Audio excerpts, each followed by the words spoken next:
శ్రీ గురుభ్యో నమ. గురుర్బ్రహ్మ గురుర్విష్ణు గురుర్దేవో మహేశ్వర గురుస్సాక్షాత్ పరం బ్రహ్మ తస్మై శ్రీ గురవే నమ. అస్మద్గురుచరణ పాదారవిందాభ్యాం నమ.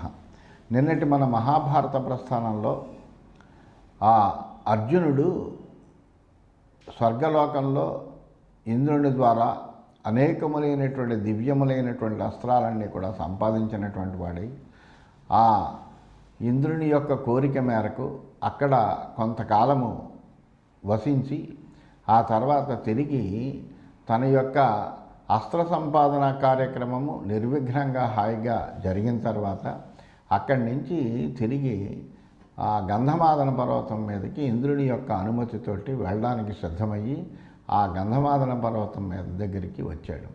అక్కడే అర్జునుడి యొక్క రాక కోసమని కుబేరుడి యొక్క ఆదేశానుసారము ఇక్కడే మీరు నిరీక్షించండి అని కుబేరుడు చెబితే పాండవులందరూ కూడా అక్కడే అర్జునుడి యొక్క రాక కోసమని ఎదురు చూస్తున్నారు. అలా ఎదురు చూసినటువంటి వాళ్ళని అందరినీ కూడా కలిసాడు. అందరూ కూడా చాలా ఆనందాన్ని పొందారు, పరస్పరము ఒకరినొకరు చూసుకుని.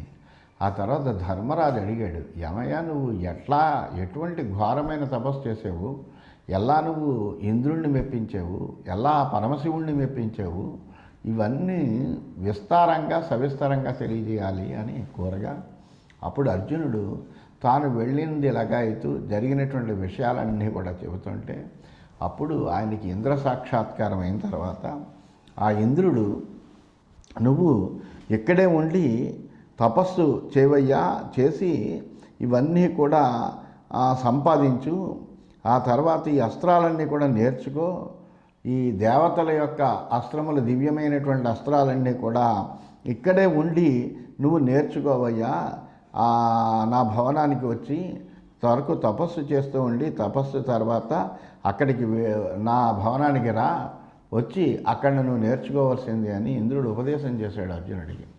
చేసిన తర్వాత ఆ ఇంద్రుడు చెప్పిన విధంగానే అస్త్రాలన్నీ నేర్చుకోవాలనేటువంటి కాంక్ష కలిగినటువంటి వాడై ఉండగా ఇంద్రుడు అక్కడి నుంచి అంతర్ధానమయ్యాడు. హిమాలయ పర్వతాల మీద సాక్షాత్కరించిన వాడే అంతర్ధానమయ్యాడు.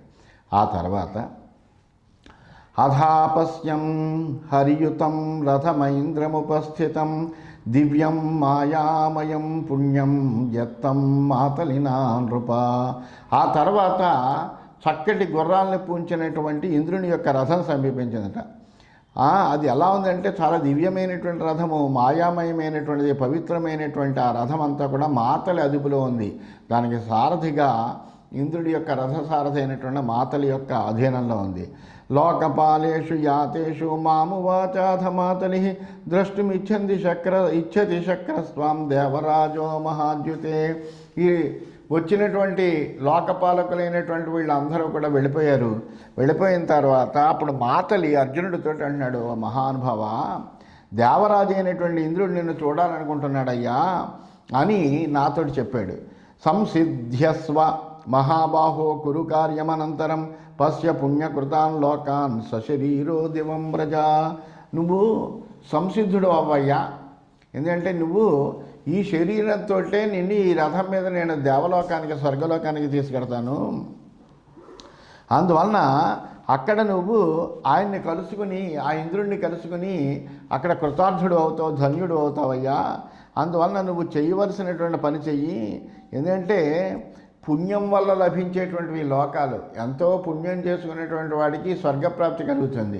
అది కూడా ఏంటంటే తన శరీరంతో వెళ్ళలేడు, తన సూక్ష్మ శరీరంతో వెడతాడు తప్ప ఈ శరీరంతో సశరీరంగా స్వర్గలోకానికి వెళ్ళలేడు. కానీ నువ్వు ఈ శరీరంతో స్వర్గానికి వెళ్ళవయ్యా. దేవరాజ సహస్రాక్ష త్వాం దిదృక్షతి భారత ఇత్యుక్తోహం మాతలినా గిరిమామంత్ర్య శైశిరం ప్రదక్షిణముపావృత్య సమారోహం రథోత్తమం. అలా దేవరాజు అయినటువంటి ఇంద్రుడు నిన్ను చూడాలనుకుంటున్నాడయ్యా అని మాతలు చెప్పేటప్పటికీ చాలా ఆనందం పొందినటువంటి వాడినే నేను. అక్కడ అంతవరకు ఆ హిమాలయ పర్వతం మీద తపస్సు చేశాను కాబట్టి నాకు ఆశ్రయం ఇచ్చినటువంటి ఆ హిమాలయ పర్వతం నుండి అనుమతిని పొందినటువంటి వాడనై ఉత్తమమైనటువంటి ఆ రథానికి కూడా దివ్యమైన రథము ఆ ఇంద్రుని దేవరథం అది. అందువల్ల ఆ రథానికి ప్రదక్షిణం చేసి ఆ రథాన్ని ఎక్కానయ్యా. చోదయామాస సహయాన్ మనోమారుతరంభస మాతలర్హయతత్వజ్ఞ యథావద్భూరి దక్షిణ. ఆ మాతలు ఎటువంటి వాడంటే సారథి, దేవత, ఆ ఇంద్రుడి యొక్క రథానికి సారథి. రథాన్ని అద్భుతంగా నడపగలడు. ఆ రథాన్ని అలా తిప్పడంలోనూ ఆ నేర్పు కలిగినటువంటి రథ సారథి అతను. అందువలన అతడు ఎటువంటి మనస్సు వాయువుతోటి, మనోజవం మారుత తుల్య వేగం అంటారు. అసలు మనస్సు యొక్క వేగం చాలా గొప్పది, వాయువు యొక్క వేగం గొప్పది. ఈ రెండు వేగాలతో సమానమైనటువంటిది మనిషి వేగం కాదు, లేకపోతే ఏ యొక్క యంత్రం యొక్క వేగము ఉండదు. మన మనస్సు ఈ క్షణంలో కావాలంటే ఎక్కడికైనా వెళ్ళిపోగలదు. అలాగే వాయువు కూడా అమితమైన వేగంగా ప్రయాణం చేయగలదు. ఎక్కడి నుంచో వాయువు ఒక్కసారి ఇక్కడికి మన ముఖాన్ని ఇలాగా స్పృశిస్తుంది, అది వచ్చినటువంటి వాయువు. అందువలన ఇవి చాలా వేగవంతమైన వాడిగా చెప్తారు. అటువంటి ఆ మనసు వాయువులతో సమానమైనటువంటి వేగంతో రథాన్ని నడపగలిగినటువంటి వాడు మాతలి. అంత వేగంగా ప్రయాణం చేయగలిగినటువంటి మంచి జవసత్వాలు కలిగినటువంటివి ఆ ఇంద్రుని యొక్క రథానికి అమర్చబడినటువంటి గుర్రాలు. అందువల్ల ఆ గుర్రాలని అతడు తగినట్టుగా తోలుతున్నాడు. అవైక్షదచమే వక్తం స్థితస్యాధస సారథి తథా భ్రాంతే రథే రాజన్ విస్మితశ్చేదమబ్రవీత్. రాజా, ఇదంతా కూడా ఎవరు చెప్తున్నారు? అర్జునుడు యుధిష్ఠిరుడు చెప్తున్నాడు, ధర్మరాజా. ఆ తర్వాత దేవసారథి మాతల రథాన్ని పోనిస్తూ స్థిరంగా కూర్చున్నటువంటి నా వంక చూశాడు. ఎందుకంటే దేవరథం మీద కూడా అంత స్థిరంగా కూర్చోవడం అనేటువంటిది కూడా ఒక గొప్ప విశేషమే. అందువల్ల అలా నా కేసు చూసి ఆశ్చర్యచకితుడే ఈ విధంగా అంటున్నాడు. అత్యద్భుతమిదం త్వజ్య విచిత్రం ప్రతిభాతి మే యథాస్థితో రథం దివ్యం పదాన్న చలిత పదం. నాకు ఈరోజు చాలా చిత్రంగానూ అద్భుతంగా తోస్తుందయ్యా. ఎందుకంటే ఇంత వేగంగా నేను నడుపుతున్నానే, అంత వేగంగా నడుపుతున్నటువంటి ఈ రథం పోనీ మామూలు రథమా? దేవతల యొక్క రథం, దివ్య రథం, ఇది ఇంద్రుడి యొక్క రథము. అటువంటి దివ్య రథం మీద కూర్చున్నటువంటి నువ్వు ఆ చోటు నుంచి ఎంత మాత్రమో కదలకుండా చాలా స్థిరంగా అలా కూర్చోగలిగావు. అది నాకు చాలా ఆశ్చర్యంగా ఉంది. ఎందుకంటే అందరూ కూడా అమితమైన ఆశ్చర్యంతో, ఉద్వేగంతో, లేకపోతే ఆ వేగానికి తట్టుకోలేక అటు ఇటు కదులుతూ ఇలా ఉంటారు, అంత స్థిరంగా కూర్చోలేరు. అటువంటిది నువ్వు కూర్చున్న చోటు నుంచి కదలకుండా చాలా చక్కగా కూర్చున్నావు. అందువల్ల అది చాలా అద్భుతంగా ఉంది అంటున్నాడు మాతలి. దేవరాజోపి మయా నిత్యమాత్ర ఉపలక్షిత విచలన్ ప్రథమోత్పాతే హయానాం భరతర్షభ త్వం పునఃస్థితయే మాత్ర రథే భ్రాంతే కురుద్వహ. ఓ అర్జున, గుర్రాలు మొదట ఎగిరేటప్పుడు దేవరాజు అయినటువంటి ఇంద్రుడు కూడా కదలడం చూస్తూ ఉంటారు. ఎందుకంటే ఇవి ఏదో ఆకాశ మార్గంలో ప్రయాణం చేస్తాయి. ఆ ఆకాశ మార్గంలో ప్రయాణం చేసేటప్పుడంటే ఈ విమానము ఈ బయలుదేరేటప్పుడు ఏ విధంగా అయితే ఎగురుతుందో, పైకి ఎగిరేటప్పుడు ఒక్కసారి అక్కడ ఉండేటువంటి అందులో కూర్చున్నటువంటి వాళ్ళే కొద్దిగా కదలకుండా ఉండడం కోసమని వాళ్ళకి ఇప్పుడు ఈనాడు యంత్రాల సహాయంతో బెల్టులతో కట్టేస్తూ ఉంటారు. ఎందువల్లంటే కదులుతారని, ఆ కదలకుండా ఉండడం కోసమని. మరి ఆనాడు ఆ రథము ఎటువంటిది అంటే భూమి మీద నుంచి ఆ ఆకాశ మార్గానికి ఎగురుతుంది. అది ఎగిరేటప్పుడు ఎప్పుడైతే ఇలాగా పైకి ఎగురుతూ ఉంటుందో, ఆ ఎగరడం మొదలయ్యేటప్పుడు ఇందు మీద కూర్చుని అనేక మార్లు తిరుగాడుతున్నటువంటి దేవరాజు అయినటువంటి ఇంద్రుడు కూడా కదులుతాడు. అటువంటిది నువ్వు ఏమాత్రము చలనం లేకుండా అలా చక్కగా కూర్చోగలిగావయ్యా. అది నాకు చాలా ఆశ్చర్యం కలిగింది, నీలో ఉన్నటువంటి స్థిరత్వము అని అన్నాడు. అతిశక్రమిదం సర్వం తవేతి ప్రతిభాతి మే ఇత్యుక్త్వా ఆకాశమావిశ్య మాతలిర్విభుజాలయాన్ దర్శయామాస మే రాజన్ విమానాని చ భారత సరథో హరిభిర్యుక్తో యోర్ధ్వమాచక్రమే తతః. ఆ తర్వాత ఇంకా చెప్తున్నాడు ఆ మాతలు. ఇదంతా కూడా ఎలా ఉందంటే, నిన్ను చూస్తుంటే నువ్వు ఇంద్రుణ్ణి మించినటువంటి వాళ్ళ కనిపిస్తున్నావు. అందువలన అంత గొప్పవాడిగా నాకు అనిపిస్తున్నావయ్యా, ఎందుకంటే అంత స్థిరమైనటువంటి చిత్తంతో కూర్చున్నావు నువ్వు. అంతరిక్షంలోకి ప్రవేశించేలాగా ఈ విధంగా ఆకాశ మార్గాన్ని ప్రయాణం చేసి అలా స్వర్గంలోకి వెళ్ళింది, అంతరిక్షంలోకి ప్రవేశించింది.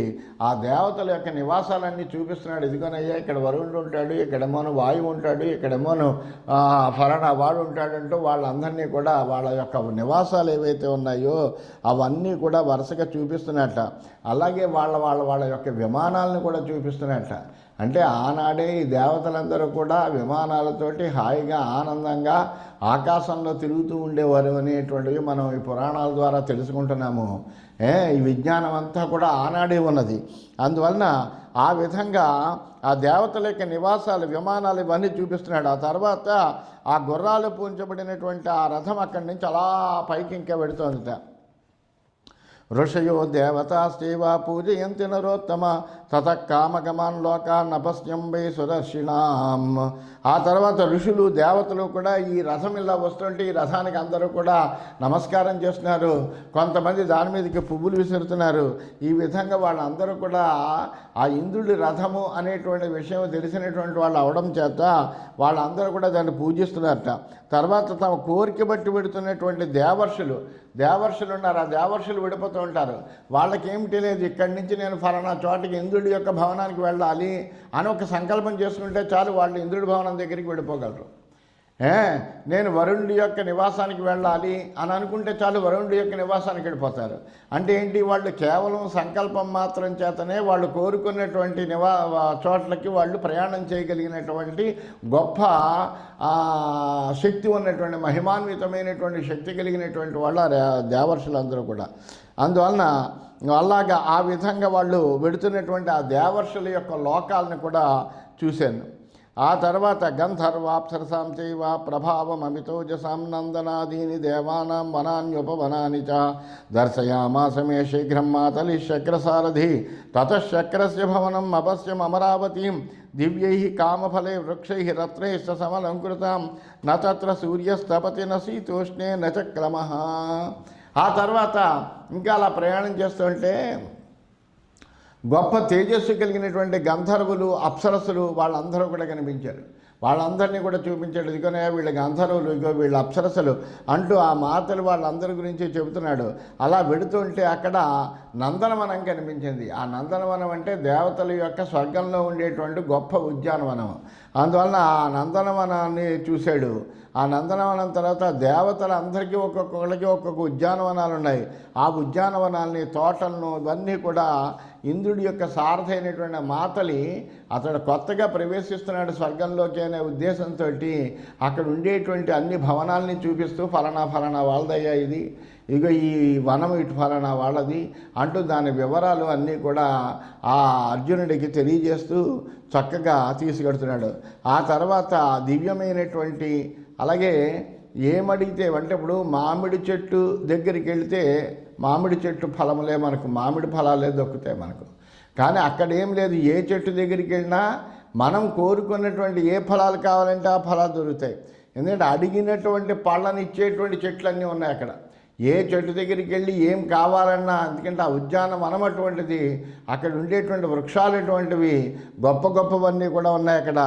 అలాగే రత్నాలతో బాగా అలంకరింపబడినటువంటిది అమరావతి పట్టణం ఉన్నది అక్కడ. అటువంటి ఆ అమరావతి పట్టణాన్ని, అట్లాగే ఆ ఇంద్రుడి యొక్క భవనం అత్యద్భుతంగా వెలిగిపోతూ ఉంటుంది. అనేకములైనటువంటి రత్నముల చేత, మణుల చేత ఖచ్చితమై అత్యద్భుతంగా ఉన్నటువంటి ఆ ఇంద్రుని యొక్క భవనము కనిపించిందిట. అటువంటి ఆ ఇంద్రుడి భవనాన్ని చూశాను. అయితే అక్కడ ఎలా ఉంటుంది అంటే మనకు సూర్యుడు అక్కడ తాపాన్ని ఇవ్వట్ల, అలాగే చలి విపరీతమైనటువంటి శీతం ఉండదు, విపరీతమైనటువంటి ఉష్ణం ఉండదు, సమానమైనటువంటి శీతోష్ణాలు ఉంటాయి. ఎక్కడా కూడా చలి ఎండ ఉండదు, అలసట అనేటువంటిదే ఉండదు ఆ దేవలోకంలో.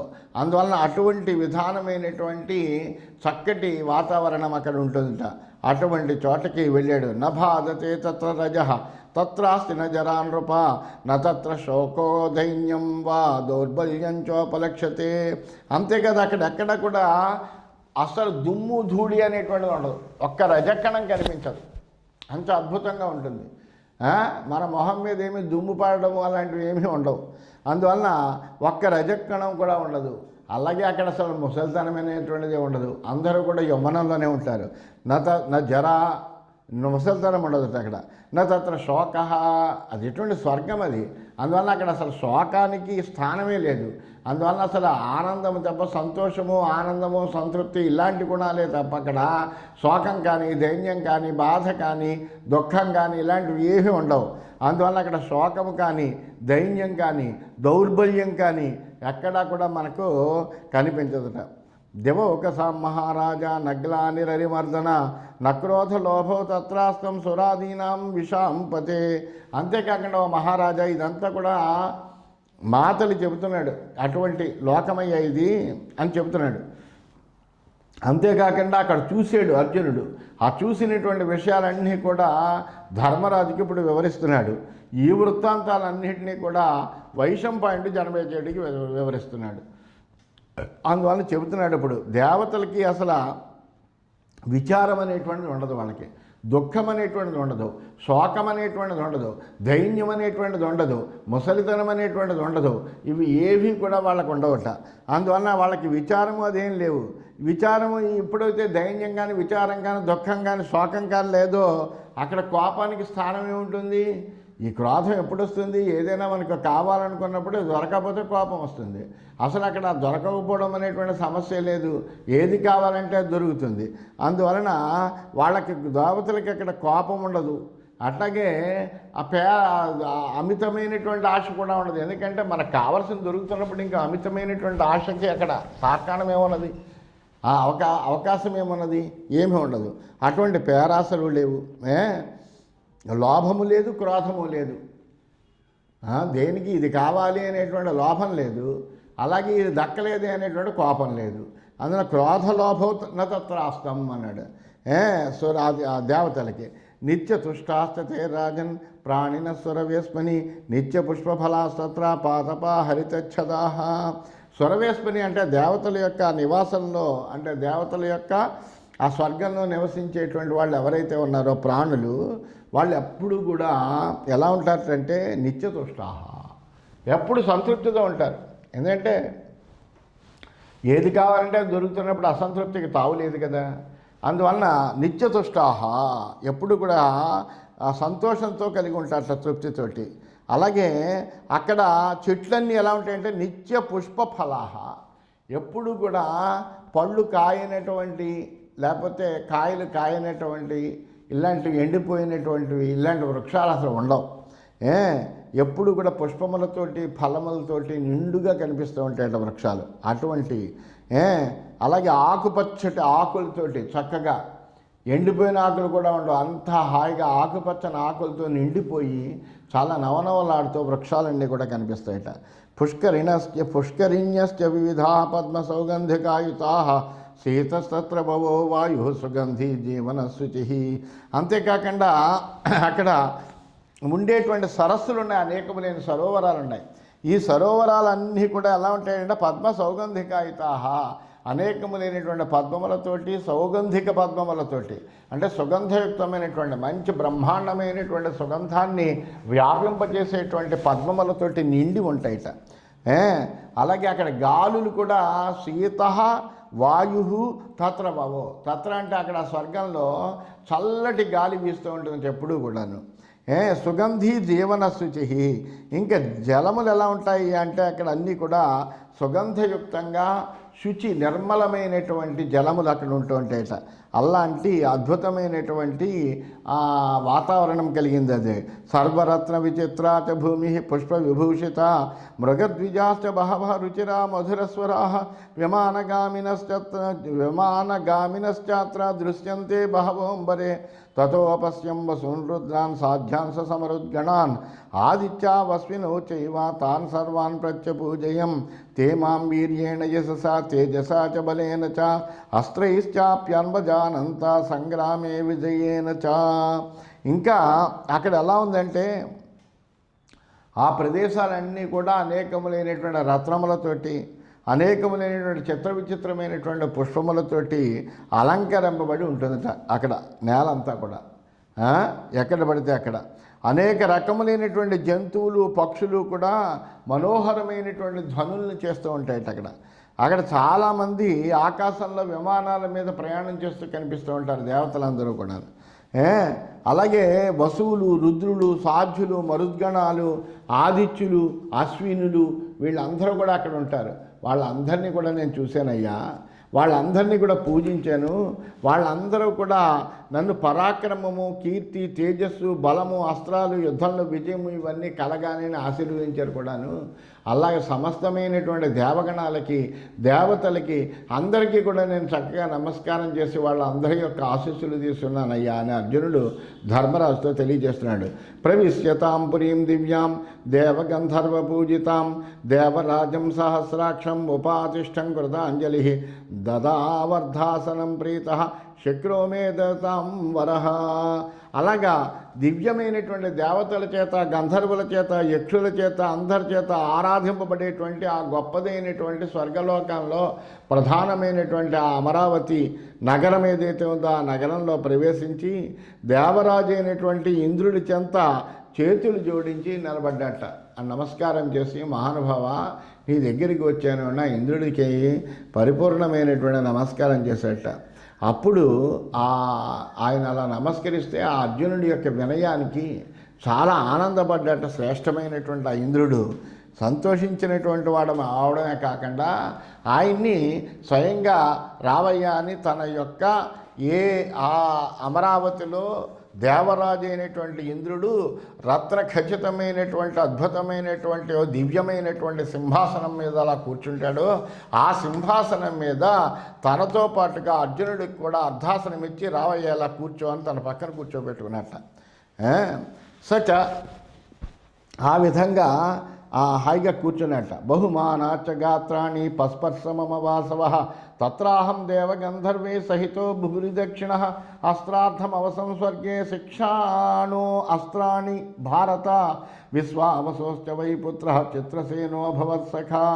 అయితే ఇంద్రుడు ఎంతో ఆదరంతో నన్ను ఒక్కసారి ఆలింగనం చేసుకున్నాడు. నా యొక్క శరీరానంతా స్పృశించినటువంటి వాడే తన పక్కనట్లా కూర్చోబెట్టుకున్నాడు. అక్కడ నేను ఈ దేవతలు గంధర్వులతో కలిసి అస్త్ర విద్య అంతా కూడా నేర్చుకుంటూ దివ్యమైనటువంటి అస్త్రాలు సంపాదించుకోవడం కోసమని అక్కడ ఉన్నానయ్యా. గంధర్వరాజు అయినటువంటి విశ్వావసు యొక్క కుమారుడైనటువంటి చిత్రసేనుడు అనేటువంటి గంధర్వుడు ఉన్నాడు. అతడు నాకు చాలా సన్నిహితమైనటువంటి స్నేహితుడు కూడా అయ్యాడు. సచ గాంధర్వమఖిలం గ్రాహయామాసమాన్ నృప తత్రాహం అవసం రాజన్ గృహీతాస్త్ర సుపూజిత సుఖం శక్రస్య భవనే సర్వకామ సమన్విత శృణ్వన్ వై గీతశబ్దం చ తూర్యశబ్దం చ పుష్కలం పశ్యంశ్చాప్సరస శ్రేష్టా నృత్యంతీ భరతర్షభ. ఓ మహారాజా, నాకు ఆ చిత్రసేనుడు ఏం చేస్తాడంటే గంధర్వుడు కదా, గంధర్వ విద్య అంటే సంగీతం. అందువలన ఆ చిత్రసేనుడు నాకు చాలా అద్భుతంగా ఈ గంధర్వ విద్య అయినటువంటి సంగీత విద్యనంతటిని కూడా నేర్పాడు. నేను అక్కడ ఇంద్రభవనంలో అందరి చేత ఆదరింపబడినటువంటి వాడిని. అక్కడ నాకు కావలసినటువంటి దివ్యమైనటువంటి అస్త్రాలన్నీ కూడా అక్కడ ఉన్నటువంటి అధిదేవతల ద్వారా పొందబడి నేర్చుకుంటున్నటువంటి వాడిని. కోరిందల్లా పొందుతూ సుఖంగా నివసించానయ్యా. అలాగే గానాన్ని, పుష్కలమైనటువంటి దేవవాద్యముల యొక్క ధ్వనులను వింటూ నిరంతరము అత్యద్భుతంగా నాట్యమాడేటువంటి అప్సరసల్ని చూస్తూ నా సమయాన్నంతా కూడా గడిపానయ్యా. తత్సర్వమనవజ్ఞాయ తథ్యం విజ్ఞాయ భారత అత్యర్థం ప్రతిగృహ్యాహం అస్త్రేష్వేవ వ్యవస్థిత. అయితే ఇవన్నీ సౌకర్యాలని, సుఖాలను అన్నీ కూడా అనుభవిస్తున్నటువంటి వాడిని, వాటినేమి తిరస్కరించకుండా వాటి యొక్క నిజ రూపాన్ని గ్రహించినటువంటి వాడిని. చివరికి అవన్నీ కూడా సారం లేనటువంటివి, అంటే ఈ భోగాలేవి కూడా సారం లేనివి అని తెలుసుకున్నాను నేను. తెలుసుకుని ఎప్పుడైతే ఇక్కడికి వచ్చానో, వచ్చిన తర్వాత హాయిగా అక్కడ బ్రహ్మాండమైనటువంటి వసతి ఏర్పాటు చేశారు. అత్యద్భుతమైనటువంటి వసతిలో హాయిగా ఆనందంగా ఉంటూ కాలక్షేపం చేస్తున్నాను. అయితే ఈ భోగాలు అనుభవించడం వలన ఏమి కలుగుతుంది? కేవలము భోగలాలసత పెరుగుతుంది. అట్లాగే శరీరానికి అలసత్వం వస్తుంది, అంతే సోమర్ధనం వస్తుంది తప్ప ఇంకేమి అంతకంట కలిగేటువంటి క్షణికమైన ఆనందం తప్ప దీనివల్ల వనకూరేటువంటి ఉపయోగం ఏం లేదు అనేటువంటి విషయాన్ని నేను గ్రహించాను. గ్రహించినటువంటి వాడిని నేనేం చేశానంటే ఈ భోగాలు అనుభవించడం కోసం కాదు మనం ఇక్కడికి వచ్చింది. ఎందుకు వచ్చాం? ఇంత మన యొక్క సోదరుని భార్యని వీళ్ళందరినీ విడిచిపెట్టి ఇక్కడికి ఎందుకు వచ్చాము? దేవతల దగ్గర ఉండేటువంటి దివ్యమైనటువంటి అస్త్రాలన్నీ సంపాదించాలి, అలాగే ఇంద్రుడి దగ్గర నుంచి పాశుపతాస్త్రం సంపాదించాలి, అట్లాగే ఇలాంటి దివ్యమైనటువంటి అస్త్రాలను సంపాదించడం కోసమని కదా మనం ఇక్కడికి వచ్చాము అని తెలుసుకున్నటువంటి వాడిని అయ్యి నేనేం చేశానంటే అస్త్ర విద్యను అభ్యసించడంలోనే నిమగ్నమైపోయాను. తతో అదృశ్య సహస్రాక్ష తేన కామేన మే విభు ఏవమే వసతో రాజన్ ఏషకాలో అచ్చగా దివి. అయితే దానివలన ఇది ఎప్పుడైతే నేను ఇలా అనుకున్నానో ఇంద్రుడు కూడా నా కోరికను గుర్తించాడు. అయ్యో, ఇతడు ఇన్ని రకములైనటువంటి అవకాశాలు కల్పించి ఇతడికి ఎంత భోగాలన్నీ కూడా మనం ఏర్పాటు చేస్తున్నా ఈ భోగాల మీద ఎంత మాత్రమో ఆసక్తి లేకుండా తాను అక్కడ అధ్యయనం చేయాలని, మొత్తము అన్ని రకములైనటువంటి దివ్యములైనటువంటి అస్త్రాలను సంపాదించాలని ఇంత ప్రయత్నం చేస్తున్నాడు కదా అని అది గుర్తించినటువంటి వాడైన దేవేంద్రుడు మిక్కిలి ఆనందపడ్డాట. ఈ విధంగా అలా ఉంటున్నటువంటి నాకు స్వర్గంలో కాలము హాయిగా గడిచిపోతుందయ్యా అక్కడ. ఎందుకంటే అక్కడ ఏ విధమైనటువంటి ఇబ్బంది అనేటువంటిదే లేదు. అద్భుతమైనటువంటి లోకం అది. ఆ లోకంలో ఆనందం తప్ప మరొక రకమైనటువంటి బాధ కానీ దుఃఖం కానీ ఇలాంటివి ఏమీ కూడా లేవు. అందువల్ల హాయిగా గడుస్తుంది. కృతాస్త్రమతి విశ్వస్తం అధమాం హరివాహన సంస్పృశ్య మూర్ధ్ని పాణిభ్యాం ఇదం వచనమబ్రవీత్. అయితే నా అస్త్ర విద్యలో మంచి నైపుణ్యం సంపాదించగలిగాను నేను. అట్లాగే ఈ కొత్తమైనటువంటి దివ్యమైనటువంటి అస్త్రాలను నేర్చుకోవడంలో కూడా మంచి నైపుణ్యాన్ని ప్రదర్శించాను. ఆ తర్వాత ఇవన్నీ ఇలా జరుగుతూ ఉండగానే ఇంద్రుడు ఒకనొక రోజుని వచ్చాడు. వచ్చి తన రెండు చేతులతోటి నా తలపై తాకి విధంగా అంటున్నాడు, నత్వమద్యయుధాజేతుం శక్య సురగణైరపి కిం పునర్మానుషే లోకే మానుషైరకృతాత్మభి. అప్పుడు ఇంద్రుడు చెబుతున్నాడు, బాబు నువ్వు ఈ దేవతా సమూహాల వలన కూడా, అంటే దేవతల వలన కూడా యుద్ధంలో జయించడానికి వాడవయ్యావు. ఎందుకంటే దివ్యమైన అస్త్రాలన్నీ సంపాదించావు, స్వతసిద్ధంగా నువ్వు గొప్ప ధనుర్ధారివి. అందువల్ల ఈ అస్త్రాలన్నీ కూడా అభ్యాసం చేయడం వల్ల, ఈ అస్త్రాలన్నీ నీకు రావడం వల్ల నిన్ను ఇప్పుడు యుద్ధంలో దేవతలు కూడా జయించలేరయ్యా. అటువంటి వాడవయ్యావు. మానవ లోకంలో తంపైన అదుపు లేనటువంటి మానవుల చేత ఇంక నువ్వు ఎలా జయించబడతావు? మానవుడు అసలు తన్ని తాను జయించుకోలేడు. అసలు మొట్టమొదట మనిషి ఎక్కడో ఇతరుల్ని జయించడం కాదు, ముందర మనల్ని మనం జయించుకోగలగాలి. మనని మనం జయించడం ఏమిటండి అంటే మన ఇంద్రియాల మీద ఆధిపత్యం సంపాదించాలి. ఈ ఇంద్రియాలు మన మాట వినవు. అవి మనస్సుతో కలిసినటువంటివి ఎక్కడెక్కడో తిరుగుతూ ఉంటాయి తప్ప ఒక స్థిరంగా ఒక చోట కష్టపడి ఒక లక్ష్యాన్ని ఒక ఏకాగ్రతమైనటువంటి బుద్ధితోటి నిండి ఉండడానికి గొప్ప సాధన కావాలి తప్ప సాధన లేకుండా రాదు.